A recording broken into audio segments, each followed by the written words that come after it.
श्री कृष्ण गोविंद हरे मुरारी, हे नाथ नारायण वासुदेव।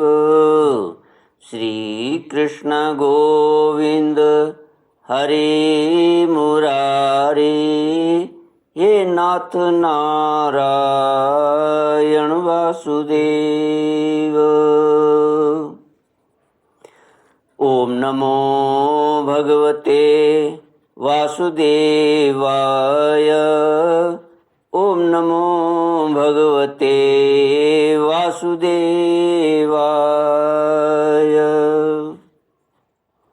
कृष्णाय वासुदेवाय हरये परमात्मने प्रणतक्लेशनाशाय गोविन्दाय नमो नमः।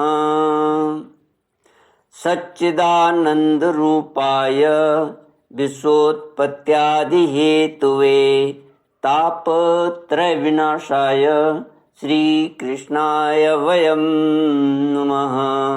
सच्चित आनंद स्वरूप परमात्मा जो सृष्टि के उत्पत्ति, पालन और श्रृंगार करता है तथा जीवों के आध्यात्मिक, आदि दैविक, आदि भौतिक तापों को नष्ट करने वाले हैं, अर्थात जीवों के मानसिक, शारीरिक और भौतिक दुखों को दूर करने वाले हैं, उन श्री कृष्ण भगवान को हम नमस्कार करते हैं। श्री कृष्ण गोविंद हरि मुरारी, हे नाथ नारायण वासुदेव। श्रीमद् भागवत दशम स्कंद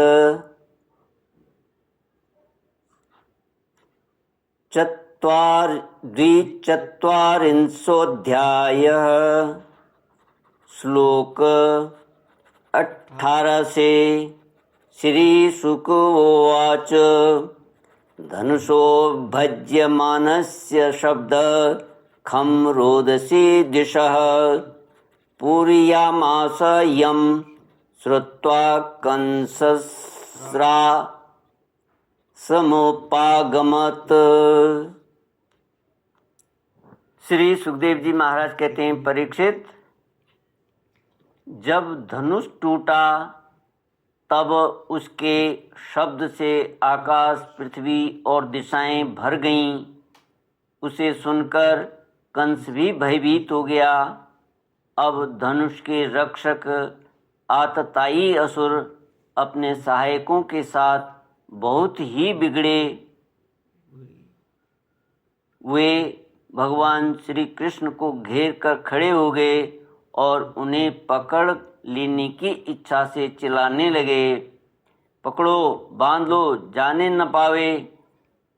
उनका दुष्ट अभिप्राय जानकर बलराम जी और श्री कृष्ण भी तनिक क्रोधित हो गए और उस धनुष के टुकड़ों को उठाकर उन्हीं से उनका काम तमाम कर दिया। उन्हीं धनुष खंडों से उन्होंने उन असुरों की सहायता के लिए कंस की भेजी हुई सेना का भी संहार कर डाला। इसके बाद वे यज्ञशाला के प्रधान द्वार से होकर बाहर निकल आए और बड़े आनंद से मथुरापुरी की शोभा देखते हुए विचरने लगे। जब नगर निवासियों ने दोनों भाइयों के इस अद्भुत पराक्रम की बात सुनी और उनके तेज साहस तथा अनुपम रूप को देखा, तब उन्होंने यही निश्चय किया कि हो न हो ये दोनों कोई श्रेष्ठ देवता हैं। इस प्रकार भगवान श्री कृष्ण और बलराम जी पूरी स्वतंत्रता से मथुरापुरी में विचरण करने लगे। जब सूर्यास्त हो गया तब दोनों भाई ग्वाल बालों से घिरे हुए नगर से बाहर अपने डेरे पर, जहाँ छकड़े थे, लौट आए। तीनों लोकों के बड़े बड़े देवता चाहते थे कि लक्ष्मी हमें मिले, परंतु उन्होंने सबका परित्याग कर दिया और न चाहने वाले भगवान का वर्ण किया, उन्हीं को सदा के लिए अपना निवास स्थान बना लिया। मथुरा वासी उन्हीं पुरुष भूषण भगवान श्री कृष्ण के अंग अंग का सौंदर्य देख रहे हैं। उनका कितना सौभाग्य है। व्रज में भगवान की यात्रा के समय गोपियों ने विरहातुर होकर मथुरा वासियों के संबंध में जो जो बातें कही थीं, वे सब यहाँ अक्षर से सत्य हुई। सचमुच वे परमानंद में मग्न हो गए। श्री कृष्ण गोविंद हरे मुरारी, हे नाथ नारायण वासुदेव। फिर हाथ पैर धोकर श्री कृष्ण और बलराम जी ने दूध में बने हुए खीर आदि पदार्थों का भोजन किया और कंस आगे क्या करना चाहता है इस बात का पता लगाकर उस रात को वहीं आराम से सो गए। जब कंस ने सुना कि श्री कृष्ण और बलराम ने धनुष तोड़ डाला, रक्षकों तथा उनकी सहायता के लिए भेजी हुई सेना का भी संहार कर डाला और यह सब उनके लिए केवल एक खिलवाड़ ही था, इसके लिए उन्हें कोई श्रम या कठिनाई नहीं उठानी पड़ी, तब वह बहुत ही डर गया। उस दुर्बुद्धि को बहुत देर तक नींद न आई। उसे जागृत अवस्था में तथा स्वप्न में भी बहुत से ऐसे अपशकुन हुए जो उसकी मृत्यु के सूचक थे। जागृत अवस्था में उसने देखा कि जल या दर्पण में शरीर की परछाई तो पड़ती है परंतु सिर नहीं दिखाई देता। अंगुली आदि की आड़ न होने पर भी चंद्रमा, तारे और दीपक आदि की ज्योतियां उसे दो दो दिखाई पड़ती हैं। छाया में छेद दिखाई पड़ता है और कानों में अंगुली डालकर सुनने पर भी प्राणों का घूं घूं शब्द नहीं सुनाई पड़ता। वृक्ष सुनहले प्रतीत होते हैं और बालू या कीचड़ में अपने पैरों के चिन्ह नहीं दिख पड़ते। कंस ने स्वप्नावस्था में देखा कि वह प्रेतों के गले लग रहा है, गधे पर चढ़कर चलता है और विष खा रहा है। उसका सारा शरीर तेल से तर है। गले में जपा कुसुम अड़हुल की माला है और नग्न होकर कहीं जा रहा है। स्वप्न और जागृत अवस्था में उसने इसी प्रकार के और भी बहुत से अपशकुन देखे। इनके कारण उसे बड़ी चिंता हो गई। वह मृत्यु से डर गया और उसे नींद न आई।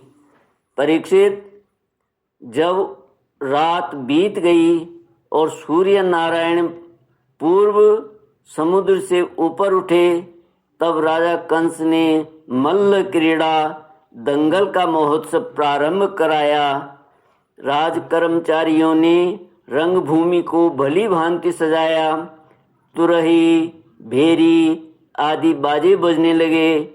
लोगों के बैठने के मंच फूलों के गजरों, झंडियों, वस्त्र और वंदनवारों से सजा दिए गए। उन पर ब्राह्मण, क्षत्रिय आदि नागरिक तथा ग्रामवासी सब यथास्थान बैठ गए। राजा लोग भी अपने अपने निश्चित स्थान पर जा डटे। राजा कंस अपने मंत्रियों के साथ मंडलेश्वरों, छोटे छोटे राजाओं के बीच में सबसे बड़े, सबसे श्रेष्ठ राज सिंहासन पर जा बैठा। इस समय भी अपशकुनों के कारण उसका चित्त घबराया हुआ था। तब पहलवानों के ताल ठोकने के साथ ही बाजे बजने लगे और गर्वीले पहलवान खूब सज धज कर अपने अपने उस्तादों के साथ अखाड़े में आ उतरे। चाणूर, मुष्टिक, कूट, शल और तोशल आदि प्रधान प्रधान पहलवान बाजों की सुमधुर ध्वनि से उत्साहित होकर अखाड़े में आकर बैठ गए। इसी समय भोजराज कंस ने नंद और गोपों को बुलवाया। उन लोगों ने आकर उसे तरह तरह की भेंटें दी और फिर जाकर वे एक मंच पर बैठ गए। श्री कृष्ण गोविंद हरि मुरारे, हे नाथ नारायण वासुदेव। इति श्रीमद्भागवते महापुराणे पारमहंस्यां संहितायां दशमस्कन्धे पूर्वार्धे मल्लरङ्गोपवर्णनं नाम 24 ॐ पूर्णमद पूर्णमिदं पूर्णात् पूर्णमुदच्यते पूर्णस्य पूर्णमादाय पूर्णमेवावशिष्यते। ओम शांति शांति शांति। हरि ओम। श्री गुरुभ्यो नमः। हरि ओम।